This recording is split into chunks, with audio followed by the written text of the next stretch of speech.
I love Christian worship music. I've been listening to it for the last couple of years. Praise you on the mountain.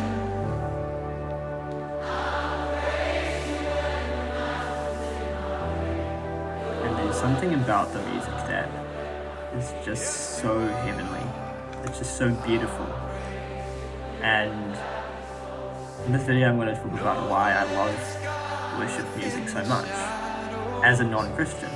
That's right, I'm not a Christian. But I was introduced a few years ago to worship music by one of my friends. He sent me one of Hillsong's songs. It was The Highlands, and the song just blew me away. Something about it. The crowd of people, their hands up, singing together. The singer who was so relaxed and in a state of love. Such a strong state of love that you could really feel it from the video. And something about that song, some of the lyrics in the song, they started to really resonate with me. And I continued listening to that song and enjoying it. And I got down the whole rabbit hole of Christian worship music, starting with Hillsong United, which is one of my all-time favorite bands. And I started listening to all these different songs, like 100 Billion X.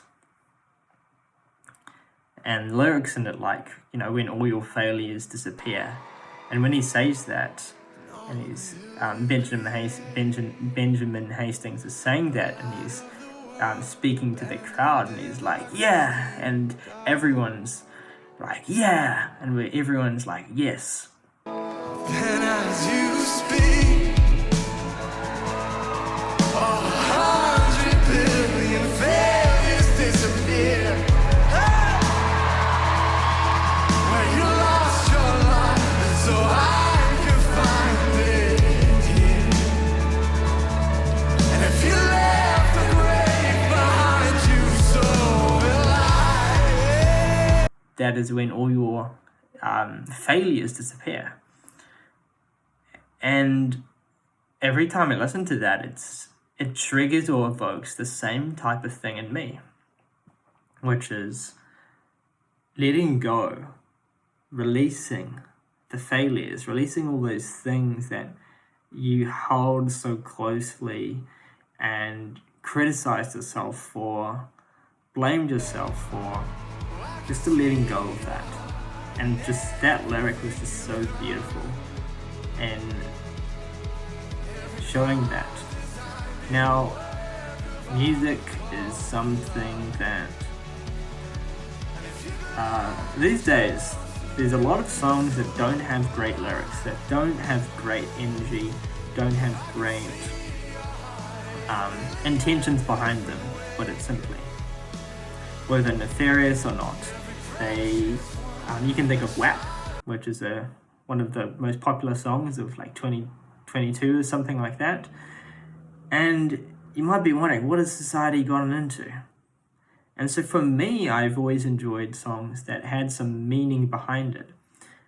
And because a lot of songs don't have great lyrics or are implanting certain programs in you, because your subconscious is always listening to what you hear, and so if the song has lyrics that are negative, what I see is that you are being exposed to programs that are polluting your mind. It's like the fact that I think Bruce Lee said that everything you say to yourself is like your mind is listening, so you must be very careful for what you say to yourself, because you are casting spells on yourself essentially, and you don't want those spells to be bad. You don't want to be doing black magic on yourself.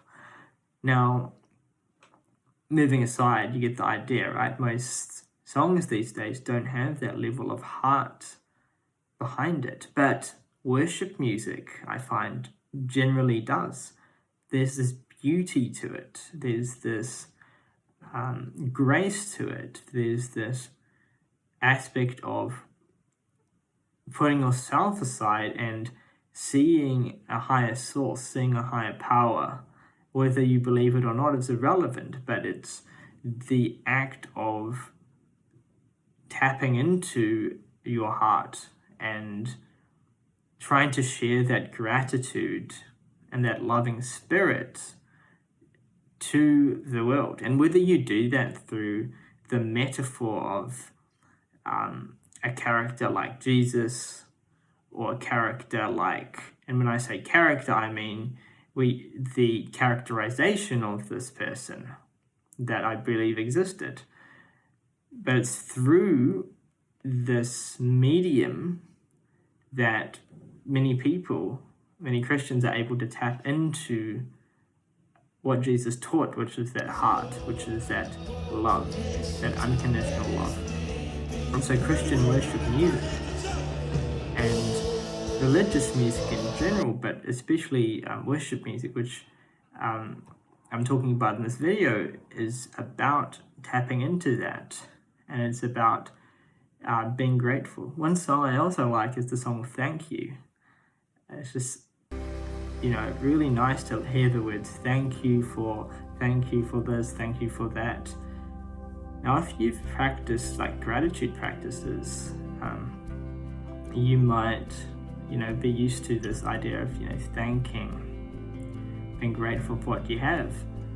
And wouldn't it be cool if you could just listen to songs and the lyrics were about gratitude, which the lyrics were about those things?